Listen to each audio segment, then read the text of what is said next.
पौराणिक कथा है। कुबेर तीनों लोकों में सबसे धनी थे। एक दिन उन्होंने सोचा कि हमारे पास इतनी संपत्ति है, लेकिन कम ही लोगों को इसकी जानकारी है, इसलिए उन्होंने अपनी संपत्ति का प्रदर्शन करने के लिए एक भव्य भोज का आयोजन करने की बात सोची। उसमें तीनों लोकों के सभी देवताओं को आमंत्रित किया गया। भगवान शिव उनके इष्ट देवता थे, इसलिए उनका आशीर्वाद लेने वह कैलाश पहुंचे और कहा, प्रभु, आज मैं तीनों लोकों में सबसे धनवान हूँ। यह सब आपकी कृपा का फल है। अपने निवास पर एक भोज का आयोजन करने जा रहा हूँ। कृपया आप परिवार सहित भोज में पधारने की कृपा करें। भगवान शिव कुबेर के मन का अहंकार ताड़ गए। बोले, वत्स, मैं कहीं बाहर नहीं जाता। कुबेर गिड़गिड़ाने लगे, भगवान, आपके बगैर तो मेरा सारा आयोजन बेकार चला जाएगा। तब शिव जी ने कहा, एक उपाय है।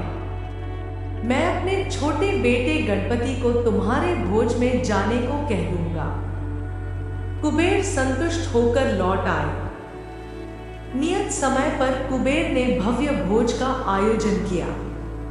तीनों लोकों के देवता पहुंच चुके थे और अंत में गणपति आए और आते ही कहा, मुझको बहुत तेज भूख लगी है, भोजन कहाँ है? कुबेर उन्हें ले गए भोजन से सजे कमरे में। सोने की थाली में भोजन परोसा गया। क्षण भर में ही परोसा गया सारा भोजन खत्म हो गया। दोबारा खाना परोसा गया, उसे भी खा गए। बार बार खाना परोसा जाता और क्षण भर में गणेश जी उसे चट कर जाते। थोड़ी ही देर में हजारों लोगों के लिए बना भोजन खत्म हो गया, लेकिन गणपति का पेट नहीं भरा।